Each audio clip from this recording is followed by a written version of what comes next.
তো দেখো বন্ধুরা, ফ্রি ফায়ার গেমটা খেলতে খেলতে অনেক সময় পার করে ফেললাম। হঠাৎ একদিন এই ফ্রি ফায়ার গেমে কি এমন হলো, হঠাৎ করে ফ্রি ফায়ার গেম খেলাটা সবাই আস্তে আস্তে কমিয়ে দিল। তার ভিতরে আমি একজন ছিলাম। অনেক পছন্দ করতাম এই ফ্রি ফায়ার গেমটা, সারাটা দিন এই ফ্রি ফায়ার গেমটা খেলতাম। কিন্তু এখন আর আগের মতো ফ্রি ফায়ার গেমটা খেলি না। এখন আমি সারাটা দিন ফ্রি থাকি, কিন্তু একটুও এই ফ্রি ফায়ার গেমটা খেলতে মন চায় না। অথচ একটা সময় এমন ছিল, সারাটা দিনের ভিতরে একটু সময় পেলেই সঙ্গে সঙ্গে এই ফ্রি ফায়ার গেমটা খেলতাম। অথচ এখন আমি সারাটা দিনের ভিতরে একটি বারের জন্য ফ্রি ফায়ার গেমটা খেলি না। আমি লাস্ট গেম প্লে কবে করেছি এটা আমার নিজেরই এখন মনে নাই।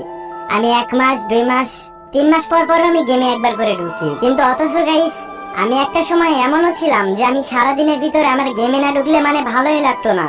আমার মন খারাপ থাকলে আমি সঙ্গে সঙ্গে ফ্রি ফায়ার গেমটা খেলতাম। গাইস, আমি ফ্রি ফায়ার গেমটাকে এতটা পরিমাণ পছন্দ করতাম যে আমি সবার সময় আমি ফ্রি ফায়ার গেমটাকে নিয়ে ভাবতাম। সারাটা সময় যখন একটু ফোনটা চার্জে দিতাম, তখন আমি ফ্রি ফায়ার গেমটাকে নিয়ে ভাবতাম যে আমি ফ্রি ফায়ার গেমটা কখন খেলবো। যখন বন্ধুদের সাথে আড্ডা দিতাম, তখন এই ফ্রি ফায়ারটা নিয়ে আমরা কথা বলতাম। স্কুলে যাওয়ার সময় যাদের সাথে স্কুলে যেতাম তাদের সাথে পর্যন্ত এই ফ্রি ফায়ার গেমটা নিয়ে কথা বলতাম। অথচ এখন আমি নিজেই কিন্তু ফ্রি ফায়ার গেমটা খেলি না, কারণ ফ্রি ফায়ার গেমটা এখন আর আমার কাছে তেমন ভালো লাগে না। গাইস, ফ্রি ফায়ার গেমটা আমার কাছে কেন ভালো লাগে না, যারা ফ্রি ফায়ার গেমটা 2017 বা 18 বা 19 সাল থেকে যারা খেলো, শুধুমাত্র তারাই বুঝতে পারছো ফ্রি ফায়ার গেমটা আমার কাছে কেন ভালো লাগে না। গাইস, আমি জানি যারা নতুন প্লেয়ার তারা আমার এই কথাগুলো শুনে শুনে অনেক হাসতেছে যে আরে কি বলে এসব। তবে গাইস, আপনাদেরকে বলি, যারা আপনারা নতুন প্লেয়ার আছেন তারা একটা ওল্ড প্লেয়ারের কাছে গিয়ে একবার বললেন তো যে পুরনো ফ্রি ফায়ারটা কেমন ছিল। একটা ওল্ড প্লেয়ারের কাছে এই কথাগুলো জিজ্ঞাসেন, দেখবেন যে সেই ওল্ড প্লেয়ারটা সেই পুরনো ফ্রি ফায়ারের স্টোরি শোনাতে গিয়ে সে নিজে ইমোশনাল হয়ে গেছে, কারণ তারা এই ওল্ড ফ্রি ফায়ারটাকে অনেক মন থেকে ভালোবাসে। গাইস, এখন যারা বর্তমানে ফ্রি ফায়ার গেমটা খেলতেছে বা খেলে তারা হচ্ছে সবাই নতুন প্লেয়ার। পুরনো আসল যারা ওল্ড প্লেয়ার ছিল তারা সবাই ফ্রি ফায়ার গেমটা ছেড়ে দিয়েছে। আমি যখনই গেমে ঢুকি, আমার এলাকার নতুন প্লেয়ার গুলা আমাকে কাস্টম চ্যালেঞ্জ দেয়, কিন্তু অথচ আমি নিজেই তখন কাস্টমটা খেলতে পারি না। কেন জানেন? আমার সব থেকে বড় আক্ষেপ হলো যখন আমি ফিল করি আমি আর আগের মতো গেম প্লে করতে পারি না।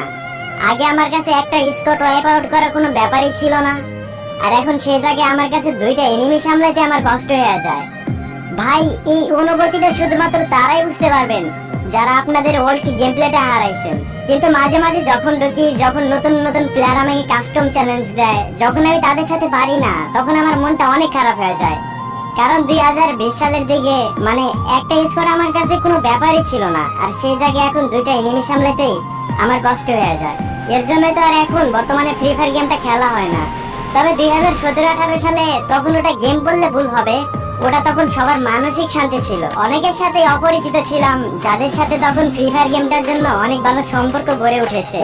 তবে ফ্রি ফায়ার গেমটা না খেলাতে বা তাদের এই ফ্রি ফায়ার গেমটা ছেড়ে দেওয়াতে তাদের সাথে এখন আর সম্পর্ক নেই। তারা কে কোথায় বা কি করতেছে, তারা কি করে বা না করে, এগুলার কোনো খোঁজ খবর নাই। তারা বেঁচে আছে বা মরে গেছে, এগুলার কোনো খোঁজ খবর নাই। সবাই জানো আমরা সেই সম্পর্ক থেকে বিচ্ছিন্ন হয়ে গেছি। ফ্রি ফায়ার গেমটাতে আমার অনেক ভালো ভালো বন্ধু ছিল। গাইস, এই কথাগুলো বলতে বলতে আমি নিজেই ইমোশনাল হয়ে গেছি। গাইস, আজকে আপনারা সবাই কমেন্ট করেন তো, আপনারা এই ফ্রি ফায়ার গেমটা সব থেকে বেশি আপনার কোন বন্ধুর সাথে খেলেছেন, আর আপনার সেই বন্ধুটার নাম অবশ্যই কমেন্ট বক্সে লিখে জানাবেন। গাইস, গত ভিডিওতে আমি আপনাদেরকে একটা কমেন্ট করতে বলেছিলাম যে আপনারা কি কোন জেলায় থাকেন। তো আপনারা অনেকেই কমেন্ট করছেন যে ভাই আমি কুমিল্লাতে থাকি, ভাই আমি পাবনাতে থাকি। তো গাইস, অনেকে আপনাদের জেলার নামগুলো আমাকে কমেন্ট করে। গাইস, আপনাদের যখন এই কমেন্টগুলো দেখি যে অনেক দূর দূরের মানুষ আমার এই ভিডিওগুলো দেখে, তখন গাইস আমার অনেক ভালো লাগে। গাইস, এই কথাটা আমি মন থেকে বলতে পারবো। গাইস, আমি আপনাদের কাছ থেকে কিছু পাই বা না পাই, আমি আপনাদের ভালোবাসাটা পাইছি। গাইস, আপনারা এইভাবে আমাকে সাপোর্ট করতে থাকবেন, আর অবশ্যই এই ফ্রি ফায়ার নিয়ে ইমোশনাল ভিডিও পেতে আমার চ্যানেলটিকে সাবস্ক্রাইব করে রাখবেন।